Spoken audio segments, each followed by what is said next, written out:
Buenas, estimados colegas, de nuevo nos encontramos para hablar en este tema de la inflamación del tracto urinario caudal felino o síndrome urológico felino, de las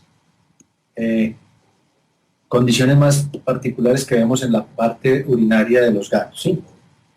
Tiene varias nombres o varias formas de reconocer la enfermedad, pero entre ellas el FUS, el síndrome urológico felino, o la enfermedad o inflamación del tracto urinario bajo de los gatos, ¿sí?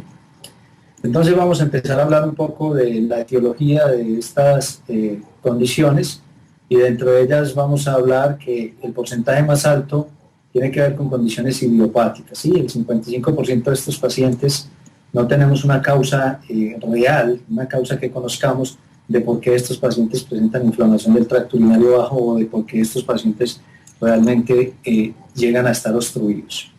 Hay un componente importante que son los tapones uretrales, y cuando hablamos de tapones uretrales estamos hablando básicamente de mucoproteínas. Ahorita vamos a hablar un poco de la más importante, que es un porcentaje del 21%, y la urolitiasis, que tiene un porcentaje del 21%. Dentro de esto, lo más importante es los cálculos de estruvita, que son los comúnmente encontrados en estos pacientes. Dentro del 62 al 88% van a presentar cristales de estruvita o de fosfato triple, como los que vemos en la imagen, ¿sí?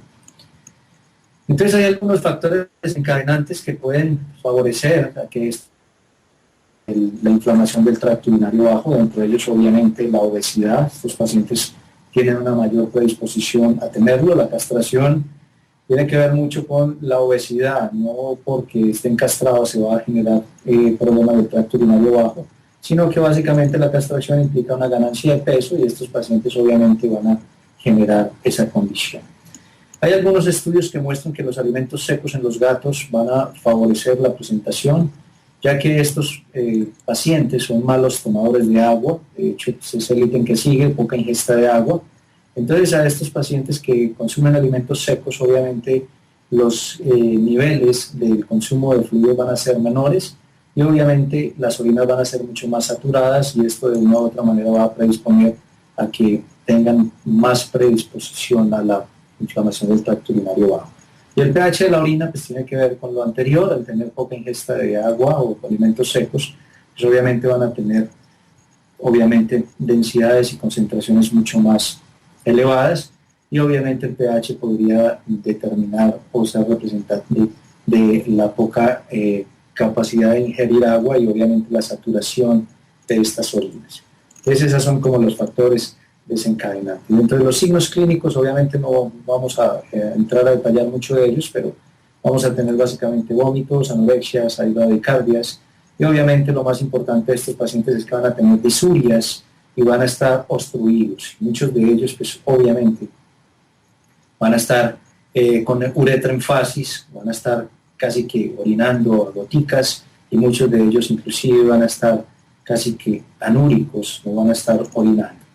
Y entonces vamos a tener en cuenta que va a haber obstrucciones uretrales, y dentro de estos pacientes podríamos encontrar urolitos o podríamos encontrar tapones uretrales, ya que muchos de estos pues obviamente no van a tener urolitos, pero sí van a estar obstruidos.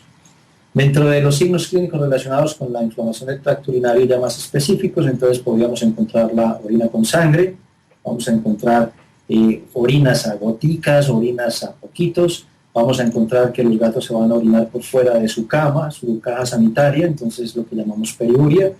Estos animalitos van a tener un lamido constante de su pene, tratando pues de una u otra manera tratar de subsanar su problema, y esto es lo que hacen. Hay una vocalización constante también con estos pacientes, y muchas veces vamos a tener abdomenes distendidos, ocasionados básicamente por un acúmulo de orina en la vejiga. Entonces vamos a tener una distensión vesical que podría ser representativa a nivel del abdomen. Y obviamente van a estar un poco decaídos, van a estar inapetentes, obviamente son signos muy específicos ya de la parte urinaria. Y cuando hablamos de aquellos pacientes que están obstruidos que no son urolitos, estamos hablando básicamente de los tapones uretrales. Entonces, estas son algunas microscopías electrónicas de estos tapones uretrales, y dentro de ellas la más importante de las mucoproteínas, que son unas proteínas que hacen parte de toda la membrana del tracto urinario de estos pacientes, que empieza a escamar, pero bajo ciertas condiciones se van a dar aglomeramientos o aglomeraciones de estas mucoproteínas y esto va a resultar en un tapón. Y esta es la famosa mucoproteína de Tannhäuser. ¿Sí? Muchos de estos pacientes no tienen cálculos, no tienen cristales, pero van a tener estas mucoproteínas, por eso es que algunos de ellos van a ser sondeados y van a hacerse retropulsiones y podrían generar obviamente una permeabilidad de la uretra en este caso. Entonces obviamente estas mucoproteínas van a servir de matriz para que se formen tapones alrededor de ellas y obviamente al unirse con los cristales van a generar una obstrucción. Y muchos autores hablan de que las mucoproteínas solas no son capaces de obstruir, que tienen que unirse a los cristales para generar obstrucción. Otros hablan de que estas mucoproteínas son capaces de generar inflamación solamente por estar ellas ahí. Esta mucoproteína puede venir también de reacciones inflamatorias, inflamaciones en la uretra que podrían predisponer a que de una u otra manera se obstruya. Dentro de los cristales, obviamente, hablábamos que el 62 al 88% son de struvita, y obviamente cuando empezamos a ver cristales o empezamos a ver ya formación de algunos cristales, pues tenemos que pensar en que estos pacientes pueden tener alteraciones de tipo nutricional o alteraciones de tipo metabólico, que entonces vamos a mirar un poco más al respecto. Otra condición importante en los gatos, es motivo de estudio todavía, es la cistitis intersticial. Entonces es una componente importante del síndrome urológico felino, ¿sí? Dentro de la cistitis intersticial vamos a tener signos de irritación vesical, entonces vamos a tener pacientes con toda la signología que deriva la irritación vesical. Entonces puede haber disuria, una orina, un dolor, estos pacientes tienen dolor al orinar, van a haber sangre en la orina, puede haber dificultad al orinar, va a haber una micción inapropiada, que es lo que llamamos la periuria, o sea, orinar por fuera de su caja sanitaria, y obviamente que cuando podemos lograr hacer algunas cistoscopías, vamos a ver unas hemorragias en la mucosa vesical como la que estamos observando en la imagen. Y esto es, pues, obviamente lo que conlleva con la cistitis intersticial, que también hace parte del síndrome urológico felino. Entrando entonces un poco en cuanto al manejo de los urolitos, básicamente en los felinos vamos a tener tres tipos de urolitos, pues básicamente los más comunes van a ser los de fosfato triple y los de oxalato de calcio en la forma dihidratada, ya que los cristales de oxalato de calcio pueden tener dos condiciones, la forma dihidratada o la forma monohidratada. Lo más común que veamos es la forma dihidratada, ya que la forma monohidratada tiene que ver más con las intoxicaciones con etilenglicol, ¿sí? Entonces son los cristales que normalmente vamos a ver en estos pacientes. Cristales de fosfato triple o de struvita, los de oxalato de calcio en la forma dihidratada y los de ácido úrico pero en menor concentración. El tipo de pH en los que aparece cada uno de ellos, los cristales de fosfato triple van a aparecer en pH más alcalinos, los de oxalato de calcio y los de ácido úrico en pH un poco más ácidos. Entonces vamos a hablar un poco de los cristales de struvita, y estos cristales de struvita se han asociado con las bacterias ureasas positivas. Estas bacterias ureasas positivas van a favorecer la precipitación de los cristales. Y es por eso que mucha parte del tratamiento va encaminada a disminuir este tipo de bacterias ureasas positivas. Estas bacterias ureasas positivas son aquellas bacterias que toman la urea y la convierten nuevamente en amoníaco. Entonces esto va a predisponer obviamente a más irritación por parte del amoníaco y obviamente va a precipitar mucho mayor los cristales. La mayoría de estos cristales son estériles, o sea, no habría necesidad de hacer tratamientos con ningún tipo de antibiótico. Obviamente ya dependería mucho de condiciones pues adyacentes ahí, entonces habría que mirar eso.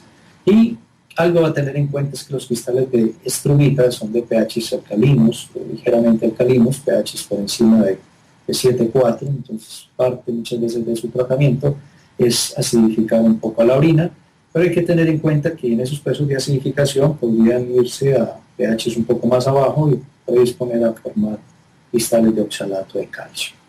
Esa es cuestión de tener un poco de cuidado.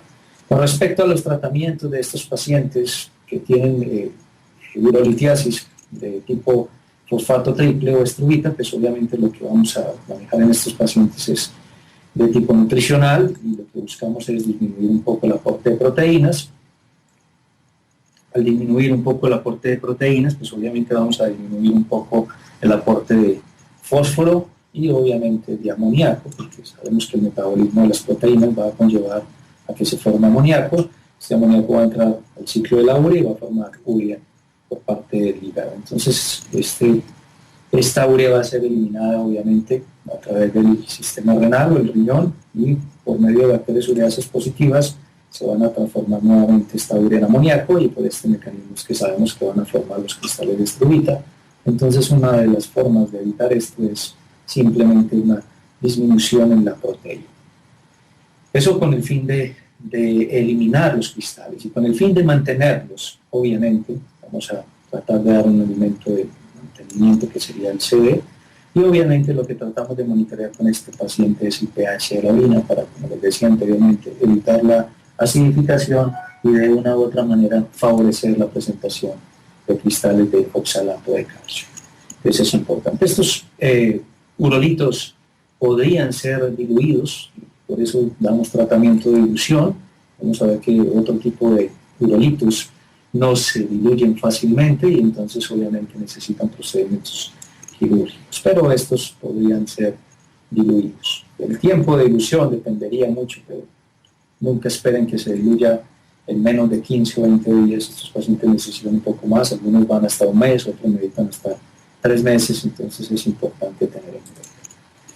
Con respecto a los urolitos de oxalato de calcio, entonces vamos a saber que estos son de la forma dihidratada, y entonces se asocian con pHs urinarios ácidos, y la mayoría de estos pacientes tienen que ver con pacientes que reciben acidificantes urinarios porque tenían formación de cristales de estruvita, empiezan a recibir tratamientos de acidificantes urinarios, vamos a ver más adelante la metionina o el cloruro de amonio, y al recibir este tipo de acidificantes, pues obviamente van a diluir los cristales de estruvita, pero van a entrar a formar cristales de oxalato de calcio. Algunas veces hay asociaciones que puedan tener hipercalcemias, algunos autores dicen que sí, otros que no. Entonces, todas las condiciones que aparezcan con hipercalcemia podrían de una u otra manera la formación o predisponer a que haya formación de cristales de oxalato de calcio. Algunas razas tienen más predisposición que otras. Hay dentro de ellas una representación importante de los persas, de los himalayas y de los burmés a presentar oxalatos de calcio. Eso es importante tener en cuenta. Dentro del tratamiento no son pacientes que respondan bien a las terapias de disolución, entonces muchas veces el tratamiento es quirúrgico, y lo que buscamos obviamente es manejar dietas especiales para mantenimiento, y obviamente lo mismo que decíamos, restringir un poco la proteína también ayuda un poco en esta parte de los cristales. Disminuir el sodio y el potasio podría ser otra de las condiciones que se han encontrado en estos pacientes, pero hay algo importante, que es que el suplementar o el adicionar el citrato de potasio disminuye la cristalización del oxalato de calcio. Entonces, se han encontrado que en estos pacientes se deben dar suplementos a base de potasio, y al dar los suplementos a base de potasio, como el citrato de potasio, que lo conseguimos pues, comúnmente en el mercado, ahí está la dosis a la cual la podemos manejar, este inhibe la cristalización del oxalato de calcio, entonces de una u otra manera podría prevenir que estos pacientes generen urolitos de oxalato de calcio, de la forma dihidratada. El tratamiento en general para estos pacientes que estamos hablando del síndrome urológico felino, resumiendo la condición, obviamente va a estar encaminada hacia tratamiento analgésico, hacia tratamiento antiinflamatorio, y entre los analgésicos pues podríamos manejar, ahí en eso podemos manejar analgésicos de tipo central, como la amitriptilina, ¿sí? Un inhibidor de la recaptación, tiene muy buenos efectos analgésicos en la parte uretral, entonces podría funcionar. Algunos antiinflamatorios un poco más fuertes, como los esteroides, la dexametasona, o algunos opioides, como el butorfanol, podrían ser manejados, ya que estos pacientes van a tener muchas veces dolor hacia las vías urinarias, y esto podría predisponer pues un poco más la presentación de estos pacientes. El tratamiento está encaminado también al manejo de antibióticos, obviamente si lo requieren. Hablábamos de que muchos de estos pacientes podrían tener tapones uretrales con urolitos y ser completamente estériles, entonces muchas veces el tratamiento debería estar encaminado siempre a un cultivo de un antibiograma. En caso tal de que no se disponga, pues la enrofloxacina es una buena opción.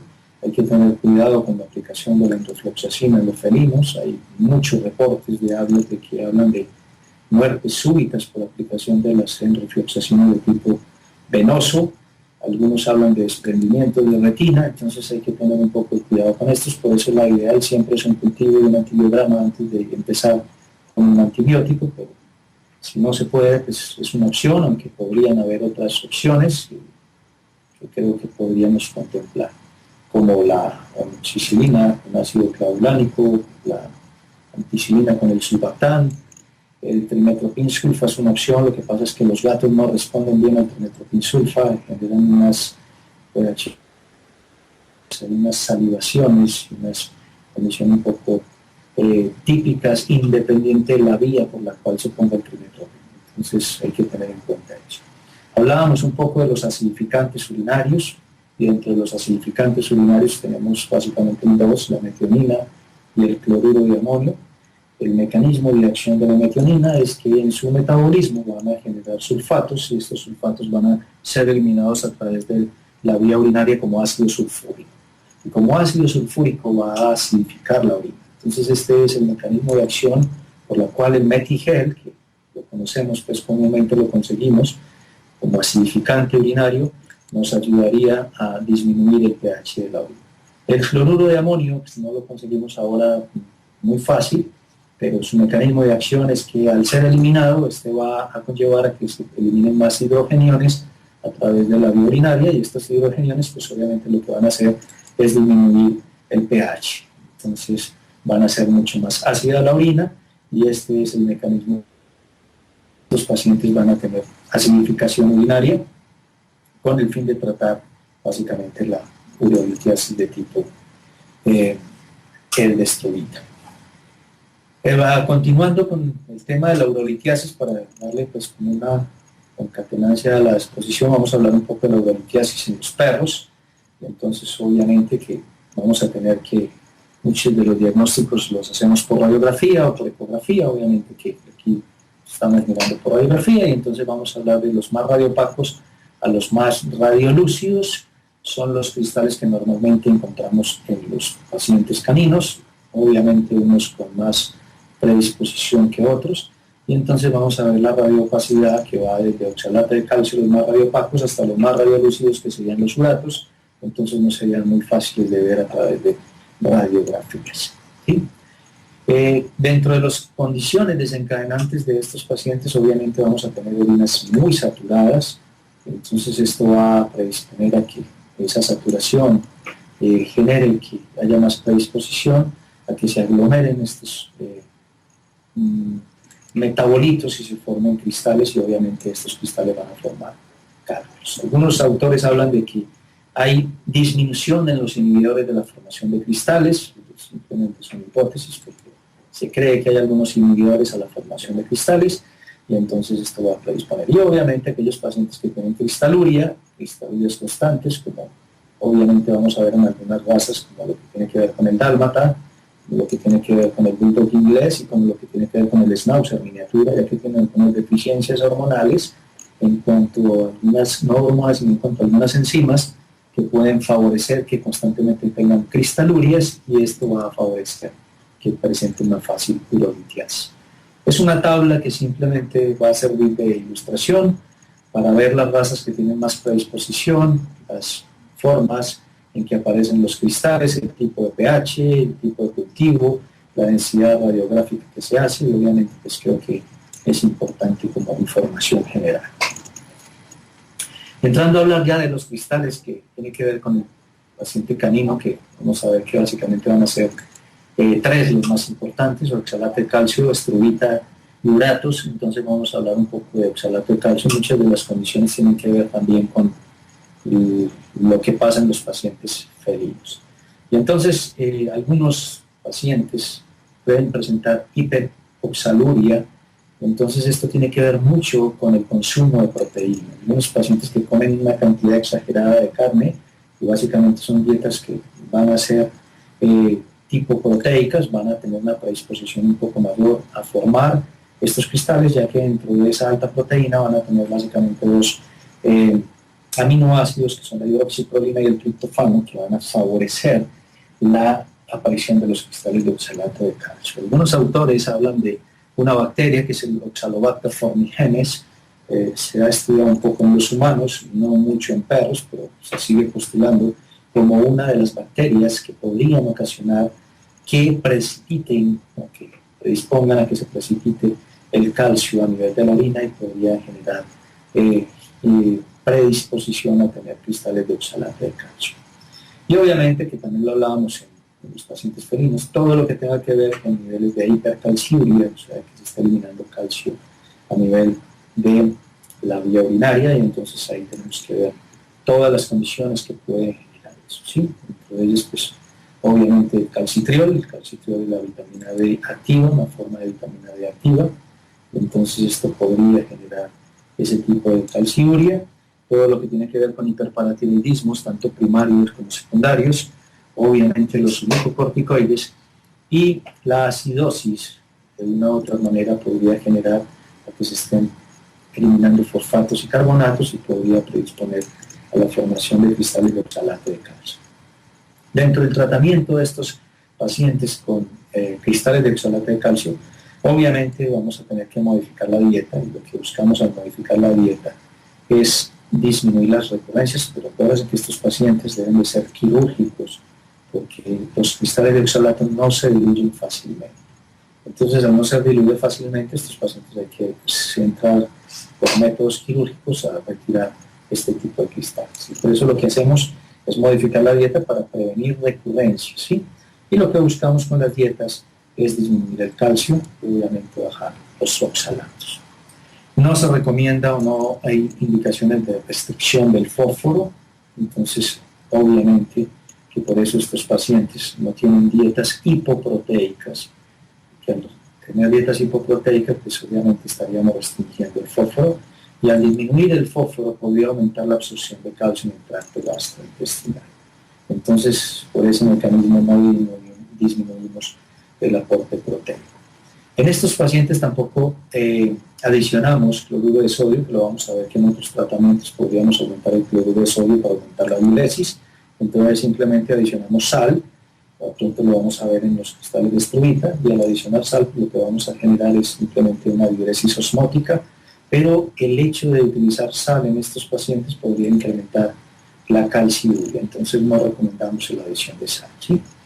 Obviamente algunos pacientes hablan de disminuir menos proteínas de origen animal en los alimentos, porque obviamente sabemos que al tener menos proteína, pues vamos a tener menos producción de sulfatos, que podrían de una u otra manera generar menos hidrogeniones, pero obviamente estos pacientes van a tener menos aciduria, y al tener menos aciduria, pues una de las formas, hablábamos de ellos, son cristales o son cálculos que se forman a partir de pHs ácidos, y obviamente esto generaría mucho más acidificación, ¿sí?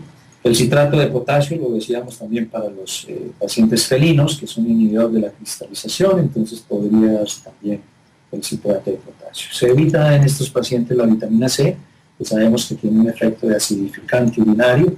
El citrato de potasio, la dosis que manejamos, y decíamos su efecto básicamente es un efecto en inhibir la cristalización, y entonces de esta forma vamos a disminuir que se cristalice el oxalato de calcio.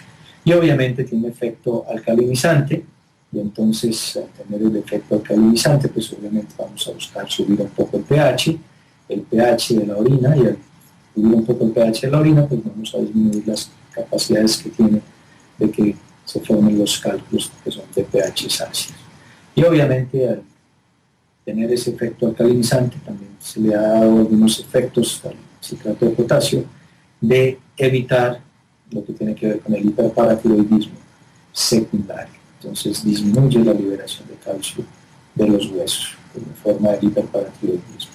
Algunos tratamientos también corresponden con hidroclorotiazida, es un diurético, y lo que va a tener en cuenta este diurético no solamente su efecto diurético, sino que disminuye la excreción de calcio urinario. Entonces, al disminuir la excreción de calcio urinario, disminuye las posibilidades de que se formen este tipo de cristales.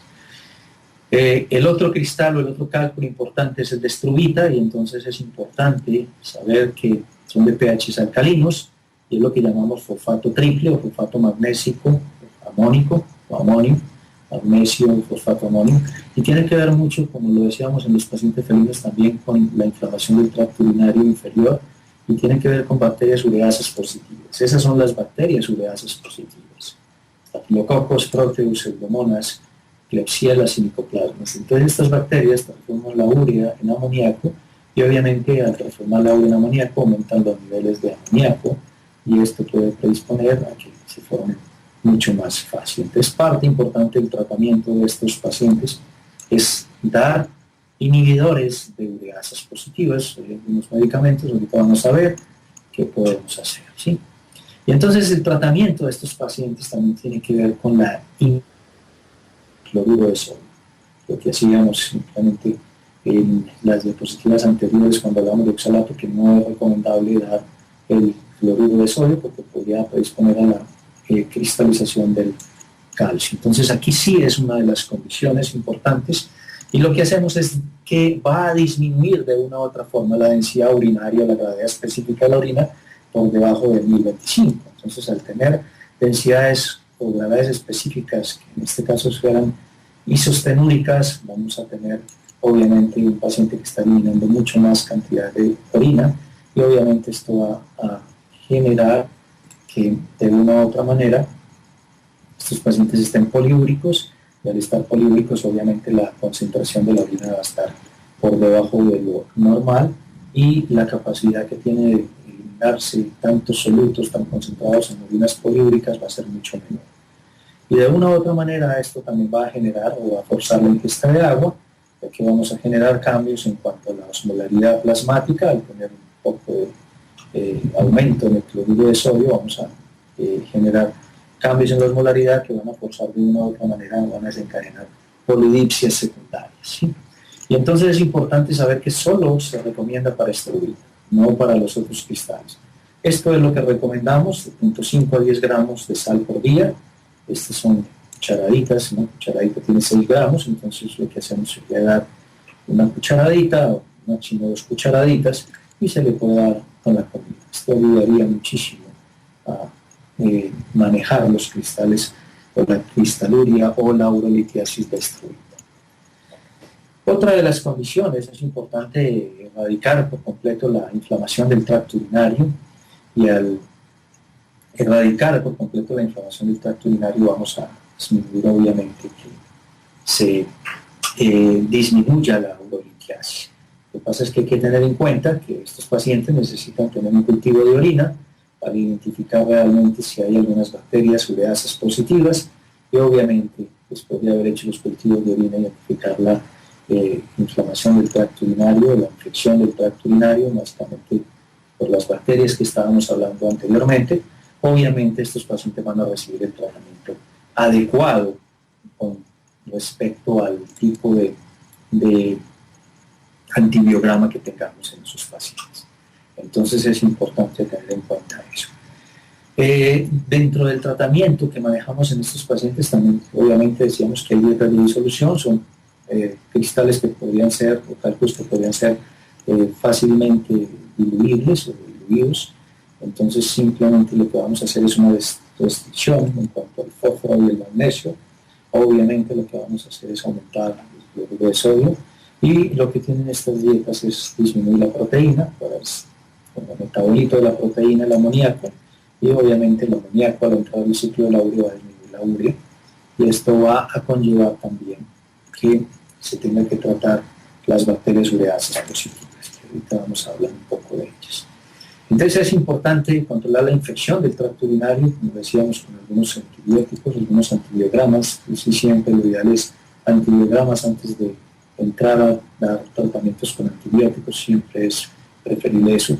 Y lo que les decía es importante, la resolución toma de 2 a 3 meses. No esperen que en una semana de estar dando tratamiento los cálculos estén completamente erradicados. Entonces, en vista de esto, muchos pacientes entran a cirugía, opciones pues, de tratamientos un poco más resolutivos en cuanto al problema de este paciente. Hay algunos efectos colaterales, estábamos hablando de todo el tratamiento que habíamos mencionado hasta ahora, son la poliuria, la polilipsia, que hablábamos de la adicional del cloruro de sodio, tiene que ver mucho con una generación de tomar más agua y de eliminar más, entonces disminuye el boom o el nitrógeno ureico sanguíneo, y obviamente es importante saber que al disminuir la proteína en la dieta, pues va a disminuir la urea o el nitrógeno ureico sanguíneo, pues obviamente como consecuencia de que hay menos sustrato, entonces va a disminuir la urea. Pueden incrementar las fosfatasas alcalinas a nivel hepático, no está muy claro por qué pasa esto, pero es una de las condiciones que puede pasar en tratamientos con cristales de estruita o con cálculos de estruita. Estos pacientes se les disminuye también el fósforo, disminuye mucho la albúmina sérica, y obviamente que hay que tener en cuenta que podrían en algunos pacientes facilitar el paso de los nefrolitos hacia los uréteres. Entonces hay que tener un poco de cuidado en estos pacientes. Tratamiento con antibióticos, hablábamos de la infección del tracto urinario inferior, pero siempre con base en un cultivo y un antibiograma. En caso tal de que no se pueda disponer del cultivo y antibiograma, estos son los antibióticos que mejor funcionan, que mejor responden a los agentes infecciosos, que son los que vamos a llamar ureasas positivas. Entonces son como algunas de las posibilidades. Unos con mejor llegada, unos con mejor espectro, con mejor cubrimiento sobre esos gérmenes, otros con menos. Hay algunos como la gentamicina y la micacina que tienen un potencial de ser nefrotóxicos, entonces implican un manejo mucho más especial, y por eso la dosis la ponemos una vez al día. Hay reportes en que se han encontrado que es preferible dar una dosis mucho más alta, una sola vez al día, que no dosis más bajas varias veces al día, entonces creo que puede ser una opción ahí de aquí. Importante lo que hablábamos al principio, el ácido acetohidroxámico, lo conseguimos, y es importante saber, el ácido acetohidroxámico, que se llama Liptostat de la forma comercial, es un inhibidor de la ureasa. Entonces es importante saber que al dar este tipo de medicamentos, estos bacterias ureasas positivas no van a ser capaces de hacer su control de pasar la urea nuevamente a amoníaco, entonces obviamente es un buen tratamiento. El mantenimiento lo vamos a hacer con el CD, que creo que lo sabemos que va a manejar un pH un poco más bajo de lo normal, va a estar con un pH mucho más bajo, entonces hay que controlar que no aparezcan los cristales de oxalato de calcio. Y obviamente controlar la infección del tracto urinario. Entonces vamos a estar haciendo cultivo de orina constantemente para evitar tener ese tipo de condiciones, porque nada ganamos con tener infecciones del tracto urinario y estar dando ácido acetohidroxámico. O sea, lo ideal sería dar ácido acetohidroxámico mientras controlamos la infección del tracto urinario, mientras controlamos el crecimiento de estas bacterias, pero después de controlar el crecimiento de estas bacterias, pues obviamente no necesitamos más ácido acetohidroxámico. Otro de los cálculos de los cristales que es importante, entonces tiene que ver con las purinas. Dentro de las purinas, creo que el más importante son los cristales de ácido úrico, que mencionamos obviamente que aparecen en pantalla, que son los dálmatas, ya que tienen una deficiencia de la uricasa, aunque siguen teniendo como todavía algunas condiciones. El bulldog inglés también tendría deficiencias en cuanto al metabolismo de las antinas, en cuanto a todo lo que tiene que ver con el metabolismo del ácido úrico, y obviamente los schnauzer miniatura. Entonces, al tener estos pacientes de deficiencia de uricasa, obviamente en el ciclo de la eliminación de estas santinas, no van a llevar el ácido úrico hasta a la antoína, sino que lo van a dejar en simplemente ácido úrico. Este ácido úrico va a obtener la predisposición de cristalizarse y obviamente va a generar este tipo de cálculos. Hay algunos pacientes que no tienen deficiencia de uricasa, pero sí tienen deficiencias a nivel de la reabsorción tubular y podrían favorecer que se presenten los cristales de ácido úrico. Algunos pacientes también con shunts portosistémicos o anastomosis portocavas podrían generar cristales de biurato de amonio, muy parecidos a los cristales de ácido úrico, entonces, o de urato de amonio, entonces obviamente es una de las condiciones, y también aquellas hepatopatías que puedan generar toda la condición de que hayan niveles altos de amonio y puedan de una u otra manera formar estos cristales. El tratamiento de estos pacientes básicamente pues, se ha hecho básicamente con el allopurinol. El allopurinol es un inhibidor competitivo de la xantinoxidasa y obviamente al inhibir la xantinoxidasa vamos a ver que la hipoxantina, la xantina deshidrogenasa, no va a ser convertida en ácido úrico. Entonces, al no va a ser convertida en ácido úrico, esto es lo que va a formar, obviamente porque es una de las formas que tiene la xantinoxidasa de producir radicales libres derivados del oxígeno, radicales como el peróxido de hidrógeno y el superóxido. Obviamente sabemos que son moléculas muy inestables que van a generar una peroxidación lipídica y que van a generar pues obviamente todo lo que tiene que ver con la cascada de la inflamación. Entonces la formación de radicales libres, esto lo que pretendemos es inhibir la xantinoxidasa, y al inhibir la xantinoxidasa obviamente que vamos a evitar que de una u otra forma se formen los ácidos úricos a partir de la hipoxantina, a partir de la xantina deshidrogenasa. La dosis para disolución y la dosis para prevención, porque estos pacientes obviamente después de que se diluyan su disolución, pues obviamente necesitan tratamiento por el resto de su vida. Es importante saber que la disolución tampoco se va a lograr en muy cortos periodos de tiempo, son cristales que podrían tener en cuenta que es mejor muchas veces sacarlos también por cirugía. Entonces obviamente que lo que hacemos con estos pacientes es prevención. Ahorita de pronto hablamos que hay algunas condiciones importantes en el bulldog inglés, ya que se han encontrado algunas cardiomiopatías ocasionadas por el tomar allopurinol, entonces es importante. Con respecto a la dieta, es importante, pues, obviamente que a estos pacientes les damos UD, es una de las posibilidades de tratamiento, y lo que busca con esto es disminuir la excreción urinaria de ácido úrico y de amonio. Entonces, de una u otra manera, esto podría ayudar. Y decíamos que eran pHs muy ácidos, o cristales, los cristales se van a formar, los cálculos se van a formar en pHs ácidos, entonces una de las formas que tenemos en estos pacientes es simplemente aumentar el pH de la orina. Y obviamente, pues, con el UV incrementamos un poco la excreción urinaria de bicarbonato y esto conlleva que el pH esté un poco más alto.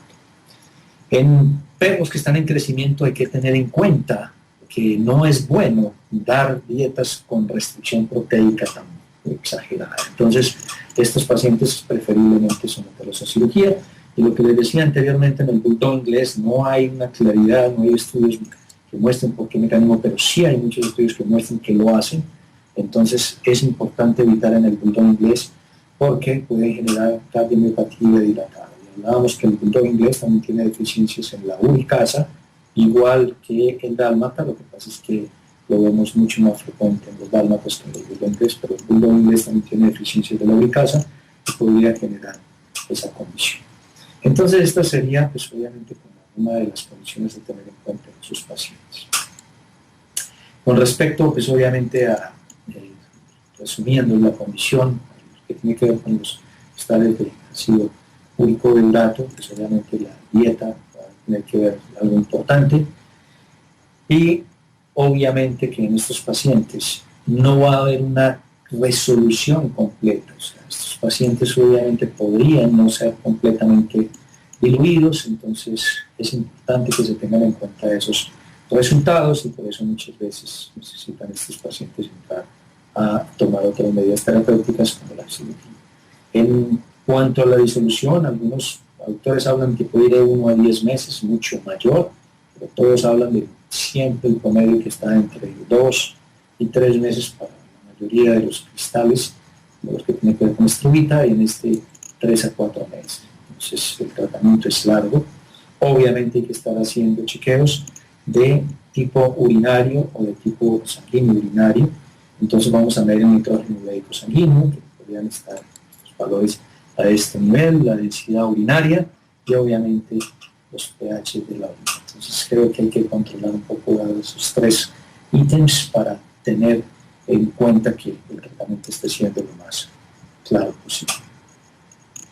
Eso sería todo lo que tiene que ver con la parte de delitos. Pues, no siendo más, entonces nos vemos luego. Chao.